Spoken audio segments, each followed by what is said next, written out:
right, good morning, everyone. Thank you so much for being here. I'm Greta Callahan, president of the teacher chapter of the Minneapolis Federation of Teachers, and as of right now, we are on strike. We're on strike for safe and stable schools. We're on strike for systemic change. We're on strike for our students, the future of our city, and the future of the Minneapolis public schools. I'm joined here by my colleagues, and I'm going to hand it over to Sean Layden now.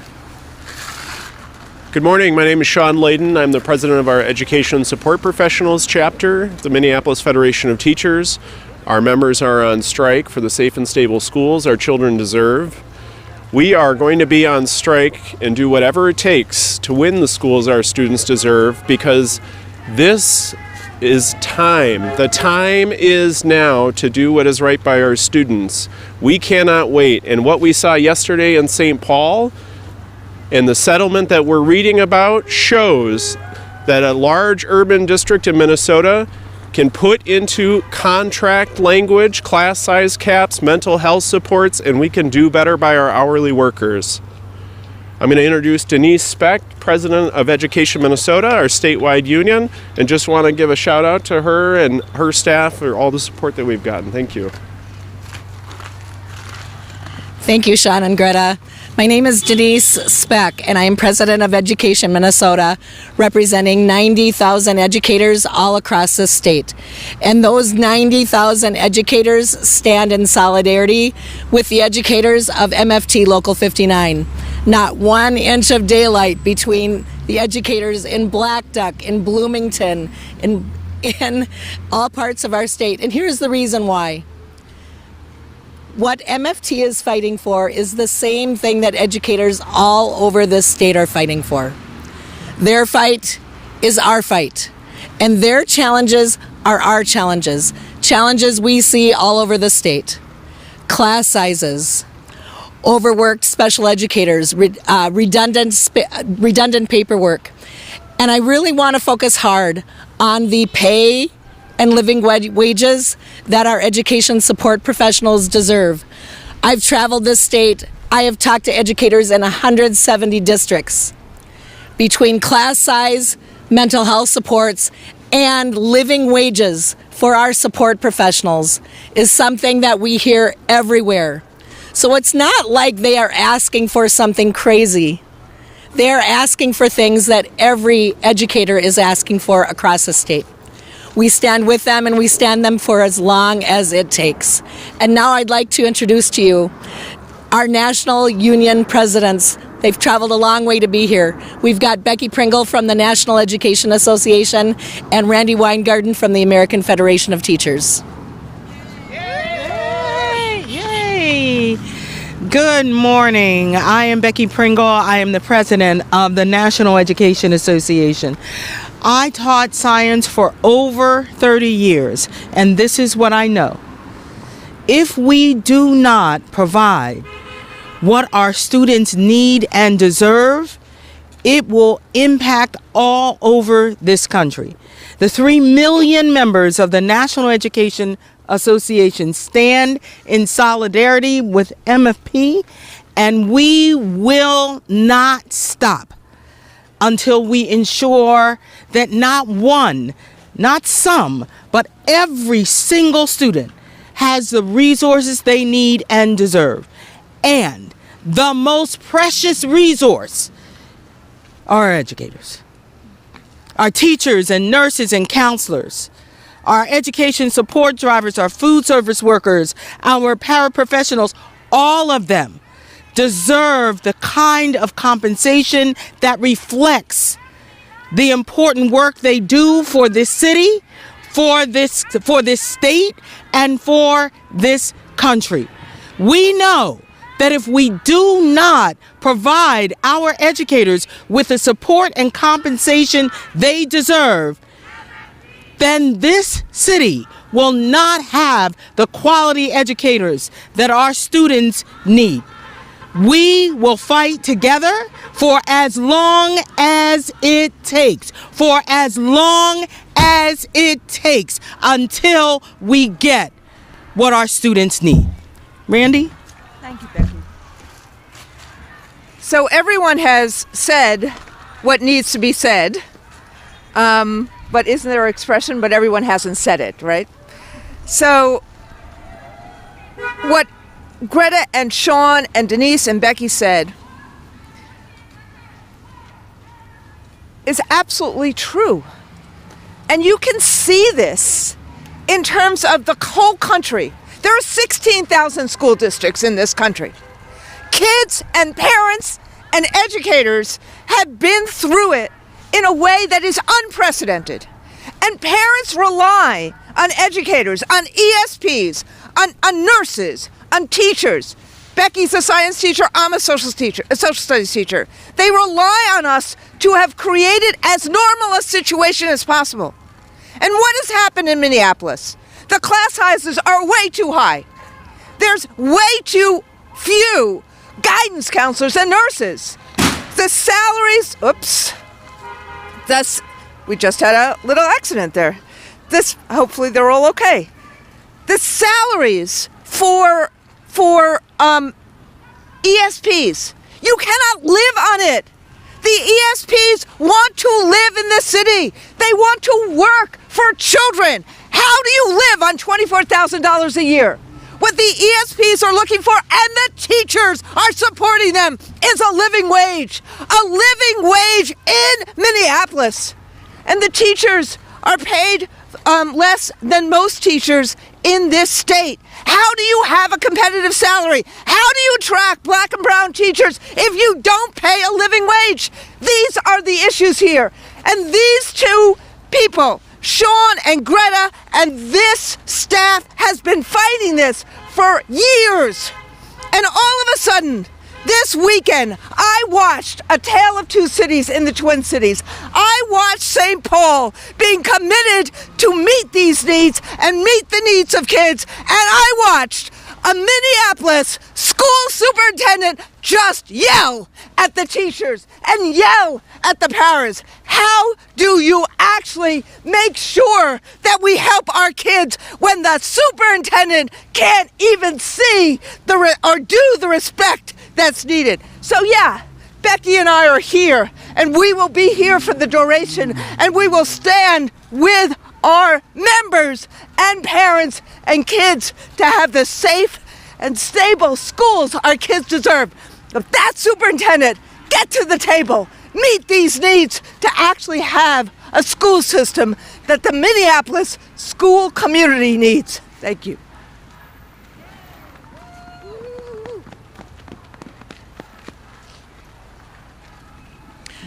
Thank you, ladies and gentlemen, for being here.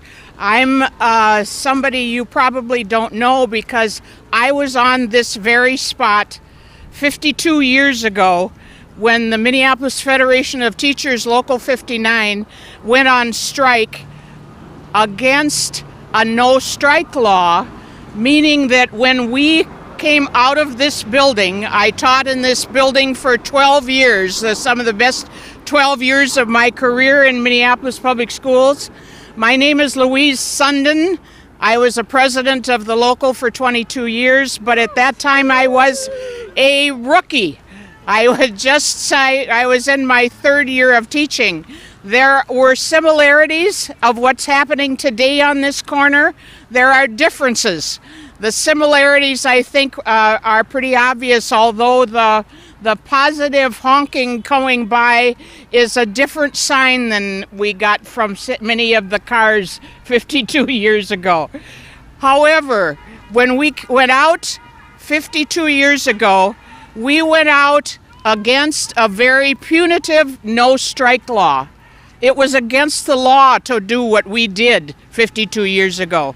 So the minute we hit this sidewalk coming out of this building, we lost our jobs. So one of the keys to the strike in 1952 was to show not just the citizens of Minneapolis and the citizens of Minnesota that educators need support and educators are responsible citizens.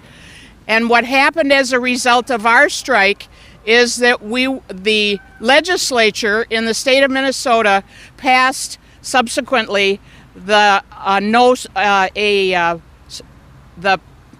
positive bill that is now called PELRA for short, the Public Employee Labor Relations Act. It remains in effect today. Representative Hornstein is here and he keeps protecting it for us. Many of the great public employee bills around the states around the country have been lost in the interim. Ours is intact, meaning the people who are carrying picket signs today and able to do this work are doing so with the support of the public employee law. I just want to tell you a couple incidences. In 1952, when I had my picket sign and I was guarding the driveway right there, and my picket sign had the AFL-CIO insignia on it, so when I held up that picket sign, the Teamster truck drivers turned away and went elsewhere. So I felt so powerful back then. The second thing is my picket sign was a slightly different message. At that time, it was elementary prep time. The elementary teachers at that time did not have professional preparation time like the secondary teachers and the middle school. This was a junior high then, Ramsey Junior High, and elementary teachers had no time during the school day for professional preparation. That's what my sign said. That's what we got them. As a result of getting elementary prep time, was that then specialist teachers like science teachers, technology teachers, the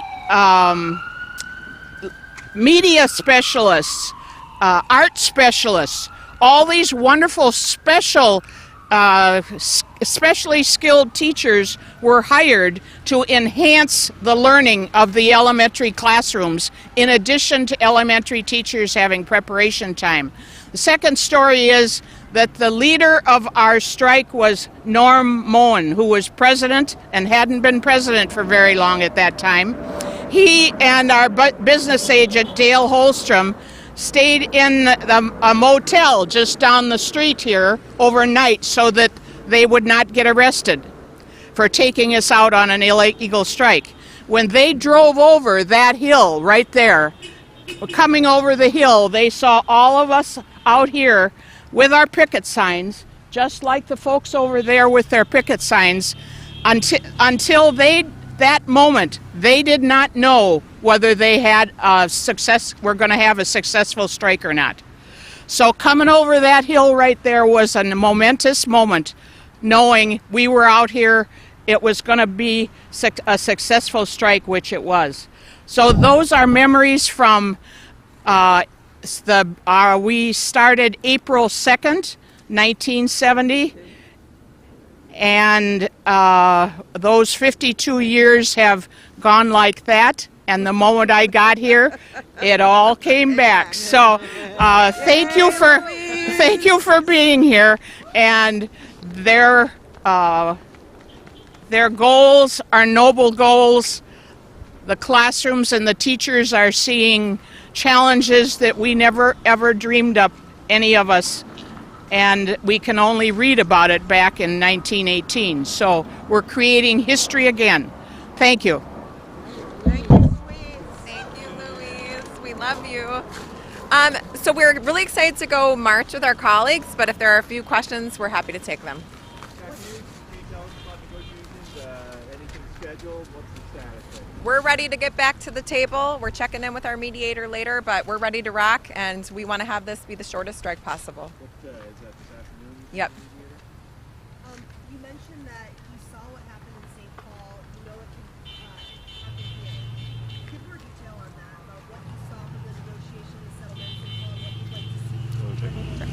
What that told you. Yeah, so why isn't the Minneapolis Public Schools able to secure the things that our students need, like more mental health supports, class size caps, a living wage for ESPs, competitive pay for licensed professionals. We keep hearing from the people at the table who are doing a disservice to our school board, to our city, to our children, that they're unable to make these changes. And they keep looking at what we have on the table as something in addition to what they're currently doing. And we want to be very clear that what they're currently doing isn't working. They are driving families out of this district. They are driving educators out of this district, and we are here to intervene. We are reclaiming our schools because our kids deserve better and our city deserves better. Cool? Is that it? All right. Let's I go. mean, at this point, Okay. what are the toughest issues? Is it the ESP pay? Is it the mental health services? They're not moving on any of our top issues, and that's what's so extremely disappointing. They're not even pretending to avoid this strike right now, and that's why we're saying we need the school board to step in right now, because the people, the HR people that they have at the table are doing our students a disservice. And so we need to see some movement on our top issues. They haven't moved on any of them, and it is imperative that our education support professionals get a living wage. What we are asking for, $35,000 a year. Think about that. We can make that happen in the Minneapolis public schools, and we need to help move those people who are at the table to ensure that that happens. Yeah, and I'll just add, one of the important distinctions in St. Paul is that they've just negotiated contract language. That's enforceable and grievable language around these critical issues. What we're seeing at the table from our HR department in Minneapolis is an attempt to enter into temporary agreements, and we have communicated this to those negotiators. It's not sufficient. We can't be in this place in 2 years again having a big fight, knock down, drag out over our top priorities. Let's get it in the contract like they were able to do in St. Paul. Yeah, they keep putting Band-Aids on the table, and we're not accepting it anymore. And 4,500 people aren't either, and the families have our back. We have students on the picket line. We're ready to go. Our city has changed forever, starting today. All right, thanks everybody. Let's go, let's go, let's go.